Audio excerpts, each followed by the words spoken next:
là, des petites choses sur lesquelles on a déjà parlé.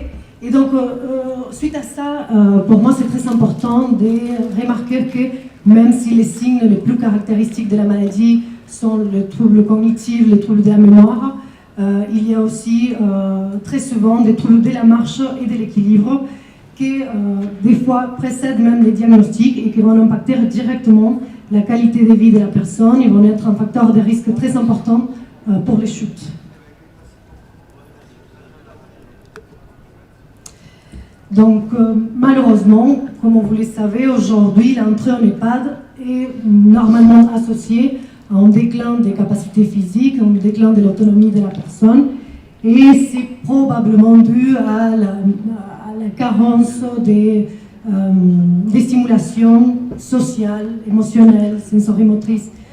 Donc, c'est une réalité qui est très, très importante aujourd'hui, et c'est une réalité qui est encore plus marquante chez ces personnes-là, parce que déjà, elles sont un facteur de risque très important pour le déclin fonctionnel. Donc, on a beaucoup déjà parlé aujourd'hui sur les thérapies non médicamenteuses. La danse et la musique ont déjà fait preuve de son efficacité sur plusieurs maladies. On parlait ce matin par rapport au Parkinson, justement Parkinson et tango. Et même si on disait que bon, le niveau de preuve n'est pas énorme, on a quand même l'impression que le tango marche, par exemple, très très bien dans la maladie de Parkinson, au moins dans les symptômes moteurs. L'avantage, comme vous voyez un peu dans la grille de la guide sur les interventions non médicamenteuses, c'est que la musique et la danse, c'est une activité assez complète à travers laquelle on peut travailler l'estime de soi, l'équilibre, la coordination, la perception du corps dans l'espace. Donc c'est à la fois une activité artistique, une activité physique qui va inclure tout ce que c'est les stimulations multisensorielles. Et donc ça va créer un environnement très riche pour la personne et ça peut avoir un très bon impact. Donc suite à ça, vous vous demanderez, bon d'accord, très bien, la musique, la danse, mais pourquoi les tangos? Et donc on va parler de ça tout à l'heure, mais je vais commencer pour vous passer la bande d'annonce du programme pour que vous voyez pour vous-même. Est-ce qu'il y a les sons? Est-ce qu'on peut avoir les sons?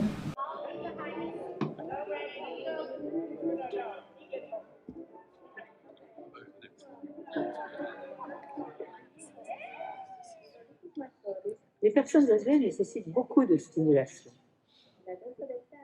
Le tango les aide à se connecter à leur motivation interne. C'est une danse de contact qui renforce le lien et la connexion avec l'autre en favorisant le bien-être et en confirmant la sensation d'être dans la vie.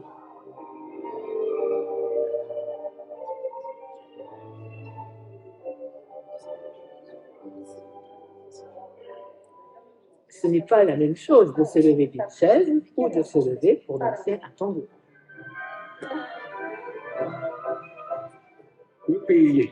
Tout ça, c'est de l'intention. Et ça change, et ça commande en grande partie la motricité et sa qualité. Apporter le tango argentin à nos aînés dans les EHPAD, c'est leur permettre de se relier au monde extérieur. Et c'est leur permettre de continuer à avoir de l'espoir dans la vie.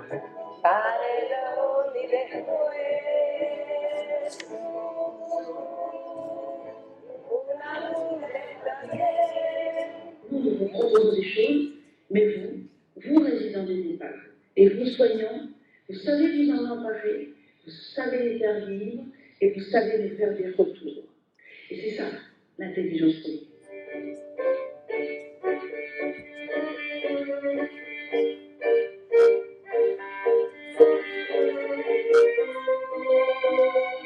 Ces petits coups, vous voyez du corps.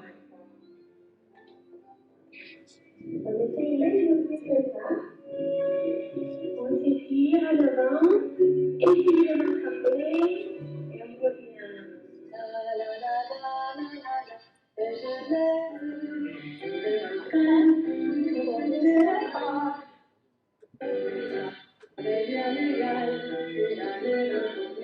Puis revenez Bon, je voulais juste simplement vous montrer à quoi ça ressemble. Est-ce que je peux sortir de là maintenant? Ouais. Et donc, vous dire que ces interventions sont accompagnées pour une formation qu'on fait à l'Université de Bourgogne 2 fois par an pour former aux soignantes et aux aidantes à la tangothérapie, à l'accompagnement des personnes âgées à travers les tangos. Oh, qu'est-ce que je fais?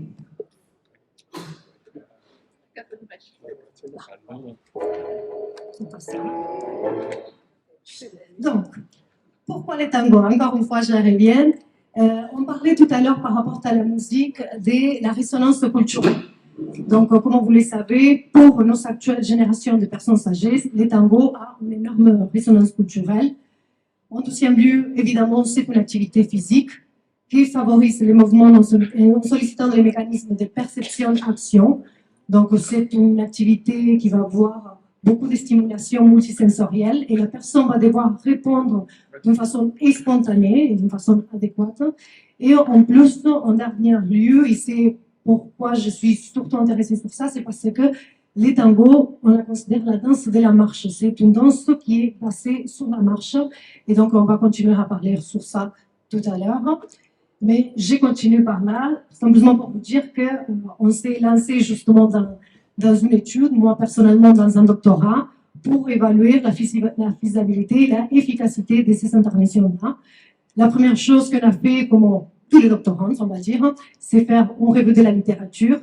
Et la première chose que j'ai remarqué, c'est que même si on emmène de la danse et de la musique dans tous les EHPAD, c'est pour toutes les personnes âgées, on voit que le niveau de preuve est très bas. Dans la revue de la littérature qu'on a fait, on inclut seulement 6 études qui concernaient des personnes âgées atteintes de troubles neurocognitifs et qui mesuraient les effets sur les capacités physiques.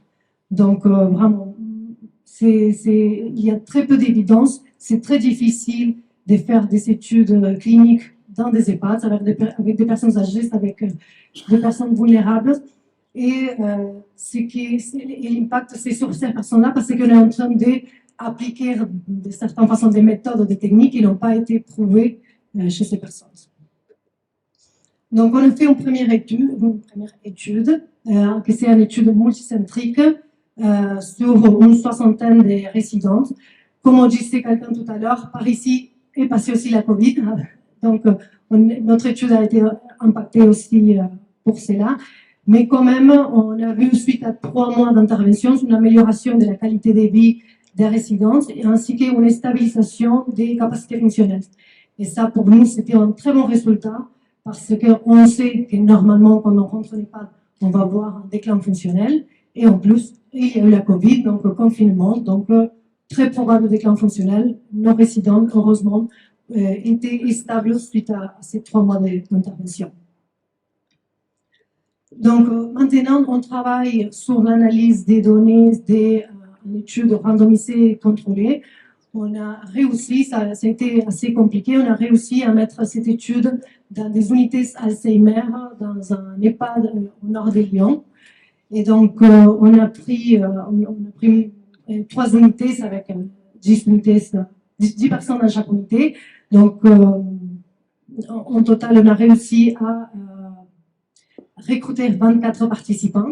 Les critères d'inclusion, c'était être plus âgé de 65 ans, résider dans l'unité Alzheimer et être capable de marcher 10 mètres sans cette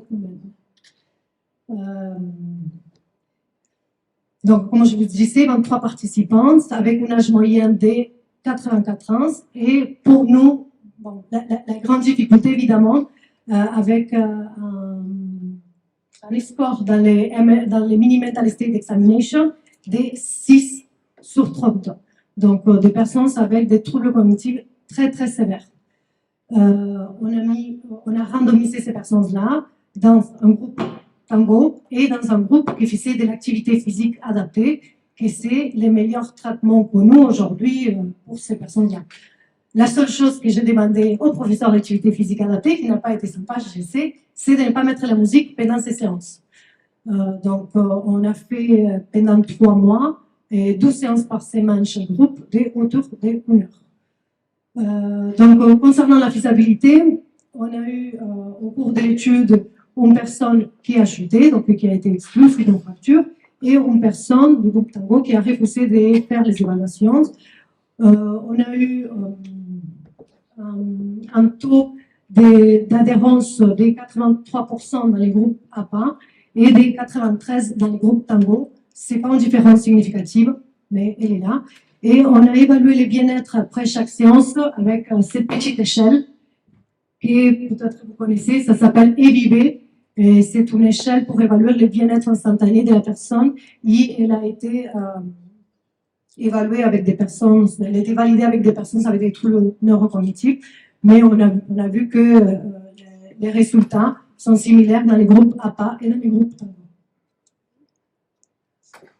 Donc ici, vous pouvez voir les résultats concernant l'index des CATS. C'est un index qui va reprendre les capacités pour la réalisation des activités de la vie quotidienne.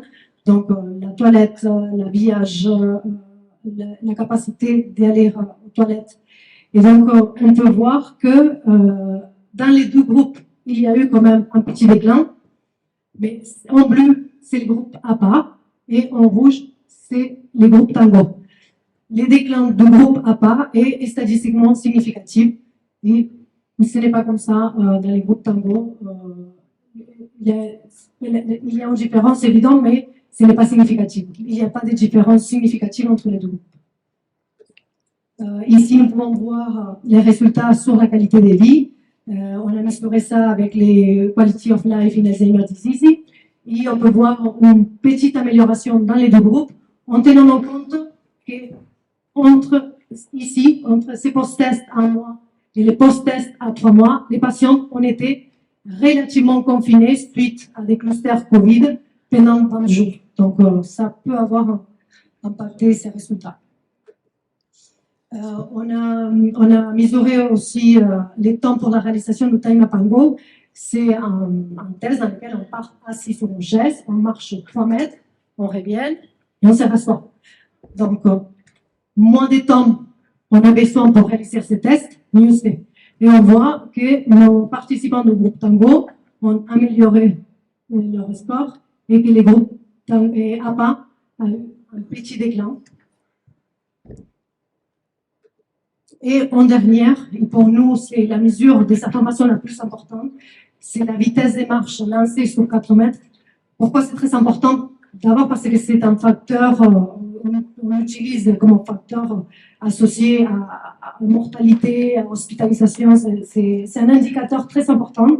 Il y a un deuxième lieu parce qu'on travaille avec des gens qui ont des troubles cognitifs très très sévères, pour lesquels même les demander de faire les tests d'avant les Time Up and Go, donc se lever d'une chaise, marcher, revenir et s'asseoir, des fois c'est très compliqué. Dans les cas de la mesure de temps pour faire 4 mètres, c'est facile. On met un chrono, quand la personne passe, on a beaucoup de personnes qui sont déambulantes, qui déambulent tout le temps. Donc quand on passe pour le trait, on mesure avec les chronos. Et on a très très facilement ces mesures-là. Et on peut voir dans ces cas-là, encore une fois, un petit déclin dans les groupes APA qui n'est pas significatif, une petite amélioration dans les groupes tango qui n'est pas non plus significative, mais quand même, elle est là. C'est un petit échantillon. Donc, et je reviens encore une fois à la question de la marche. Je vous ai ramené des images d'une étude de l'équipe sud-coréenne qui a travaillé sur la marche du tango. Donc ça, c'est la marche normale. Donc l'objectif, c'est se déplacer de la façon la plus efficace possible. Et ça, c'est la marche du tango. Donc, selon eux, l'objectif principal, c'est l'extabilité. Ça veut dire, j'ai fait un pas de tango, je me stabilise avant de faire les prochains. Et donc, ils comparent cette marche de tango à la marche d'un bébé qui commence à marcher.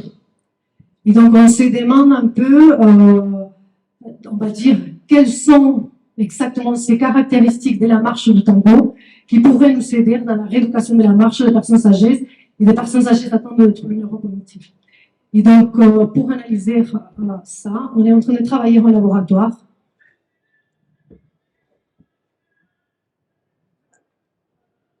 Donc, elle, c'est Daniela, c'est une kinésithérapeute uruguayenne, pareil que moi, qui est venue dans notre laboratoire. Elle est danseuse professionnelle de tango.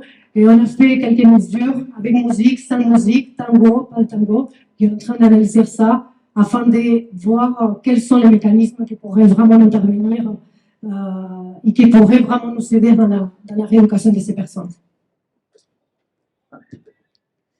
Et donc, comme conclusion, je peux vous dire que c'est un travail en cours. Nous avons été assez surpris et contents des résultats. Nous pouvons dire qu'il semblerait que même dans des états assez avancés de la maladie, il est possible de prévenir le déclin fonctionnel, chose qui est une super nouvelle. Il suffit d'avoir la bonne intervention. Et d'autre part, on peut vous dire ça, nous sommes en progrès, on travaille pour augmenter la taille de notre échantillon. On voudrait évaluer différentes doses parce que seulement 12 fois par semaine, ça paraît peu quand même. Et on travaille pour consolider et homogénéiser les interventions et on voudrait évaluer les paramètres spatio-temporels de la marche avec des techniques, par exemple avec des caméras de capture de mouvement ou avec des semelles connectées. Mais bon, c'est des travaux en cours. Et c'est ça. Merci pour votre attention. Merci, Madame Pascal. C'est vraiment